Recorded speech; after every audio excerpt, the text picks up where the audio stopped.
شخصی وقتی میگه افغانستان همه میگن تریاک خشخاش. دیگه اون کشور نباشه کل دنیا درد میکشه. کلیپ عباس جمشیدی فر رو فکر کنم همونم جواب میده به تریاک میشناسن.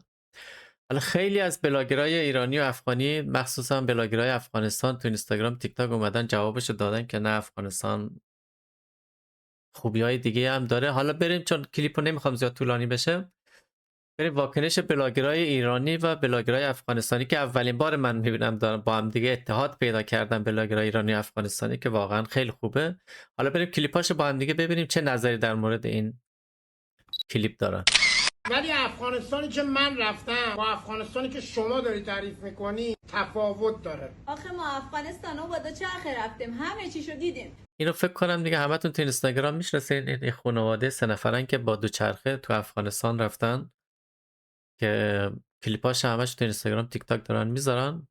بیا تا بهت بگم افغانستان خوش آمده. من وقتی میگن افغانستان یاد مهربونی و مهمون نوازی مردمش میفتم. وقتی میگن افغانستان یاد طبیعت بهشتیش میفتم. شما ما را از وطنتان اخراج میکنیم، پول ما را نمیتین، ما شما را در وطن خود مسافر هستین سیب میتین. و من وقتی میگن افغانستان یاد آدما و بچه‌هایی میفتم که غریبه بودن ولی با ما مثل یه رفیق رفتار میکردن. حالا قضاوت با شماست. انقدر این ویدیو رو دست به دست کنید تا برسه به دست آقای قیاسی و متوجه بشه افغانستان واقعی چه شکلیه.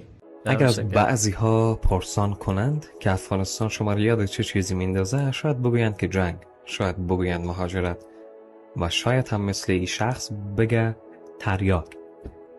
اما یک سوال، مگه میشه یک سرزمین را فقط با یک کلمه توصیف کرد؟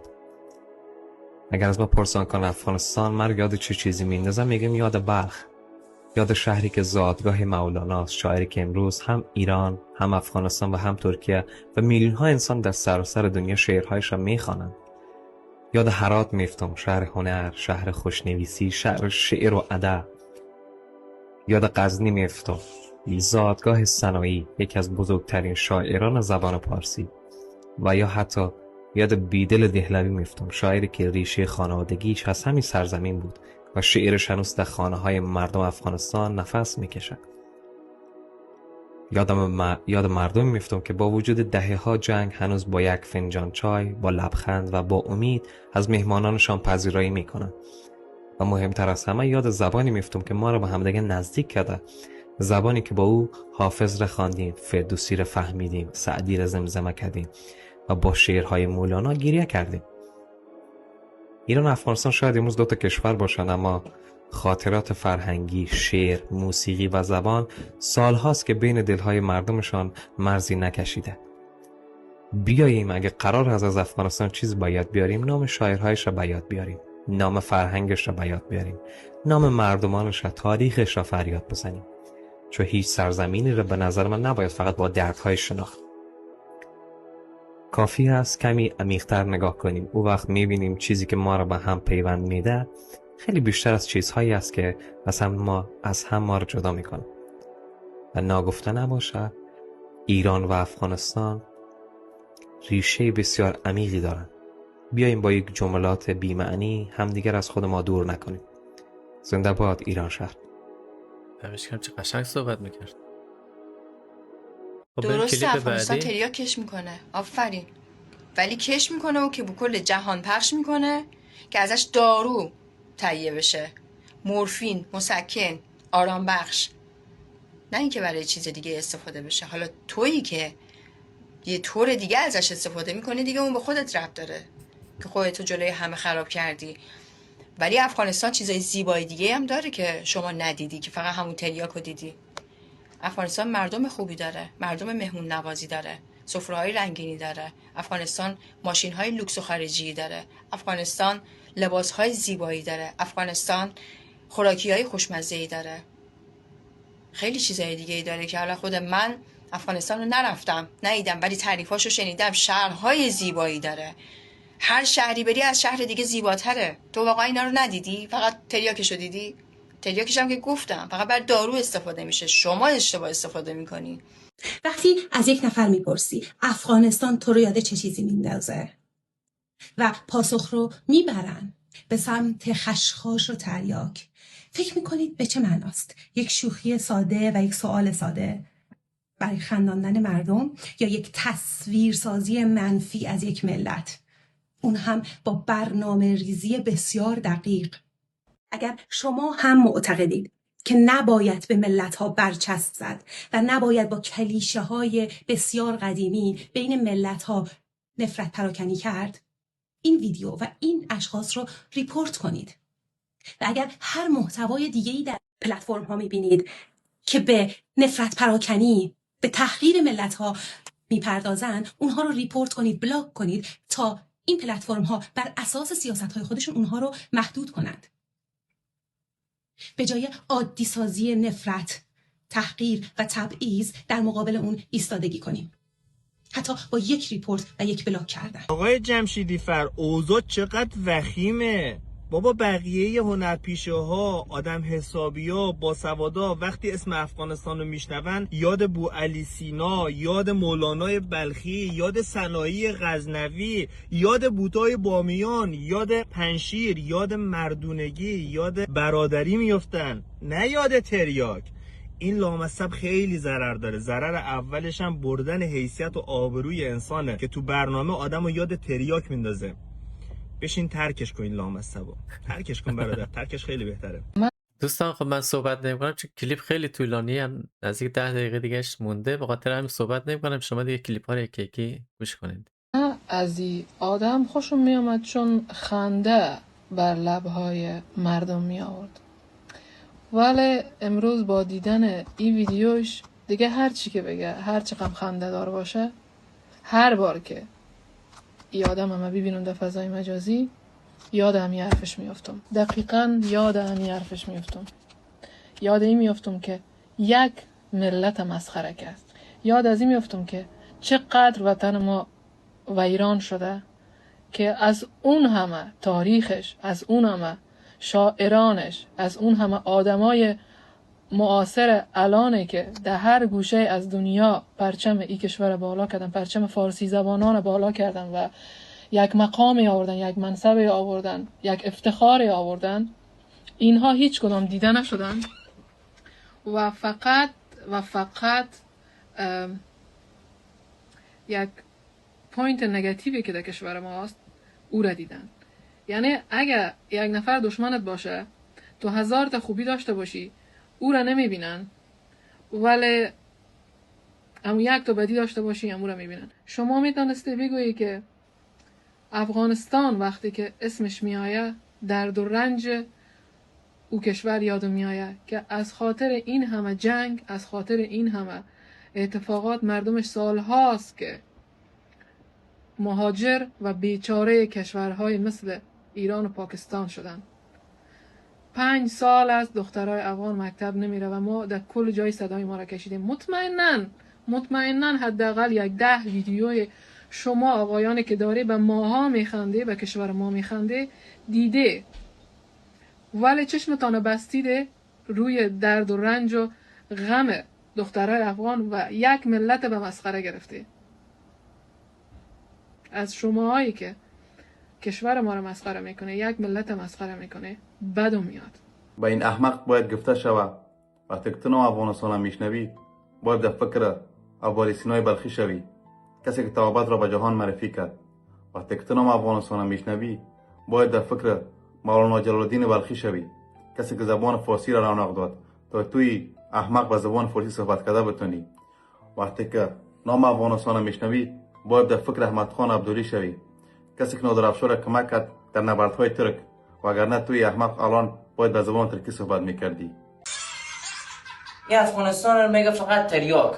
نه، این رابطه که ما با شما زندگی میکنیم زعفران از این طلای سرخ جهان معرفی شده.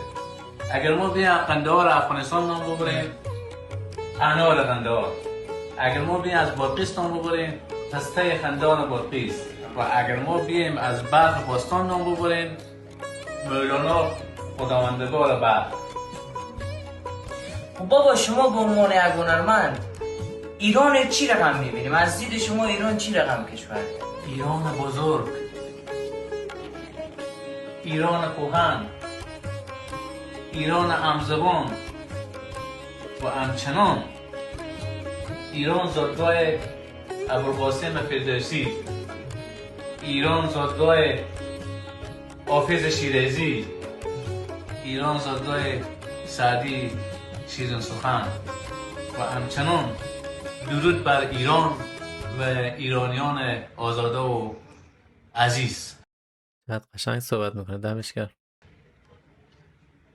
نباید بشناسی وطنم را، پس گوش بده تا به ابد این سخنم را. از لعل بدخشان، از خواجه انصار، از ارگ هراتم کدامش شده انکار؟ آیا نشنیدی ز شکوه بت بامیان، از محمود افغان آن فاتح دوران؟ فرهنگ و هنر خاک دلیران همینجاست، مهد خرد و دانش و دوران همینجاست. اهل هنر و حرف نسنجیده چه معنا؟ یک فصل بخوان تا بشناسی وطنم را.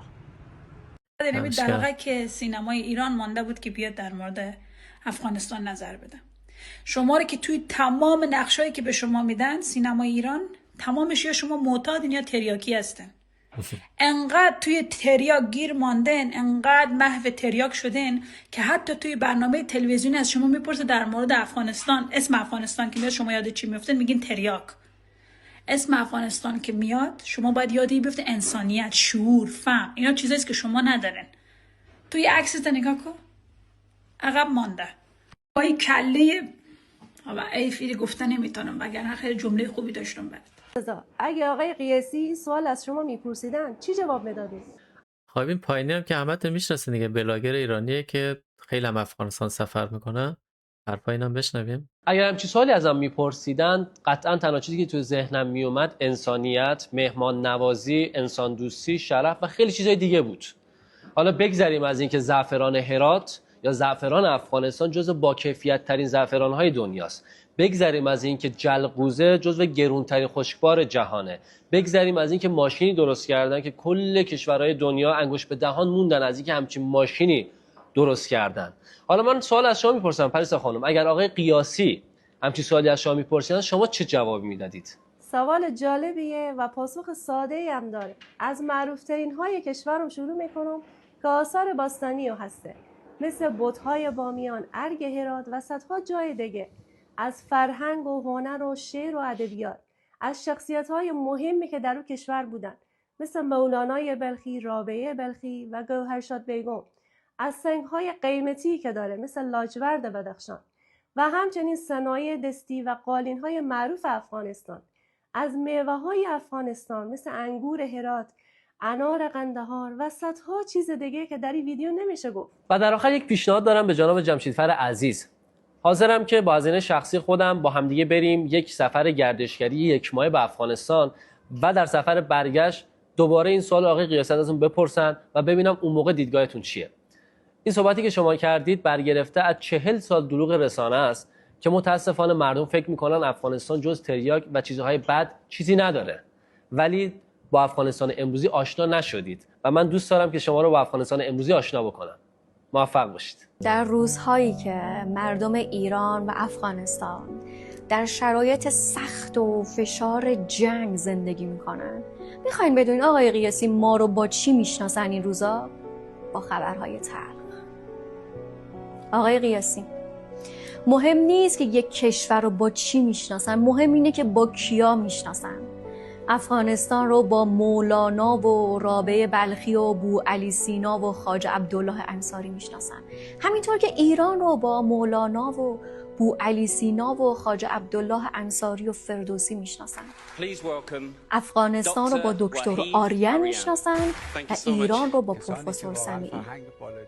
آقای قیاسی، هر ملتی یک زخمی داره ولی هیچ انسان آگاهی با زخم یک ملت شوخی نمیکنه. و اما آقای جمشیدی فر، اینکه شما دغدغه های مردم ایران رو کشیدن گل و خشخاش میدونید و افغانستان رو با خشخاش میشناسید، اینا دغدغه های شخصی شماست، نه مردم ایران. چرا که شما اگه تو این جامعه زندگی میکردین میدونستین که دردهایی تو این جامعه وجود داره که با خشخاش هم تسکین پیدا نمیکنه و احتمالاً دغدغه شما هم نیست. چقدر قشنگ صحبت میکنن این مردم. جمشیدی فر 4 ساله که کش تریاک تو افغانستان ممنوع شده و رتبه اولش هم دست میانمار با تولید سالانه 1000 تن. نه افغانستان. و آقای جمشیدی فر با 28 سال فعالیت در سطح حرفه‌ای سینما باید این ادب رو می‌داشتی که وقتی از یه ملت صحبت می‌کنی یا باید ساکت باشی یا از خوبی‌های اون ملت بگی. چه میدونم، مثل مهمون نوازیشون، خونگرمیشون، طبیعت بکرش، تاریخ بزرگ ادبیاتش، غذاهای محلی شیرینش، یا اینکه رتبه اول کیفیت زعفرانو تو جهان داره. و اصلا از کسی مثل تو انتظار ندارم اینو درک کنی که این ملیت‌ها برای همین نژاد پرستی‌ها شکل گرفت، چون قبلش ما ملتی نبودیم. ما همه از شرق تا غرب جدا از رنگ و زبان و قومیت یک امت بودیم، خواهر و برادر مسلمان هم دیگه. و اینکه جمشیدی فر چه انتظاری از این ملت درد کشیده داری؟ 4 ماه تو جنگ، این وضعمون رو ببین. این مردم درد کشیده 48 سال تو جنگن، نیم قرن، اما بازم مردمی زحمتکش، مهربون و با ایمانن. و این حرف تو دور از انسانیته با این ملت. خب دوستان عزیز، اینم کلیپ بلاگرای ایرانی افغانستانی که جواب عباس جمشیدی فر بازیگر طنز ایران رو دادن، که واقعا اصلا خودم تعجب، چون بیشتر حرفاشون من نشنیدم، فقط دانلود کردم. خیلی کلیپ های دیگه بود که اگه میذاشتم نزدیک 4-5 ساعت میشد دیگه. منم جدا کردم چند تا کلیپو و واقعا چقدر قشنگ صحبت میکنن. اصلا خودم تعجب کردم. اتحاد بلاگرای ایران و افغانستان رو من خیلی وقت بود ندیدم.